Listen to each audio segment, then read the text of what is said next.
Good afternoon, folks. Mike Wells, your World Explorer. Today is August the 29th, 2022. Hope you're having a great day. We're looking at the Yardlong beans. You can see some yellowing of the leaves as they've gone into like a second production phase, which is pretty cool. So when I saw the first yellowing, I decided to take some of the seeds that had already been produced that I had harvested and put them in the ground. So there's a few sprouts coming up, like this guy here, one over there, another one next to it. There should be like 5 or 6 sprouts coming out of the ground here to finish off the season with like a last production phase.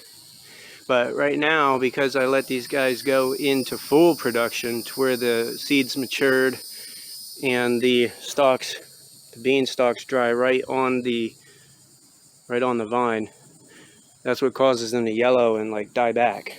So if you want to keep the vine producing, what you do is you remove the bean when it is like barely mature. So right before it starts to mature, at this stage you remove.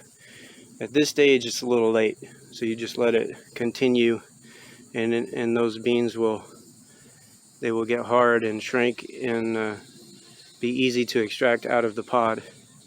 Anyhow, folks, thanks for watching. Don't forget to like and subscribe as it helps the channel grow. Stay tuned as I'll keep you updated on the progress of these Yardlong beans. Have a great day.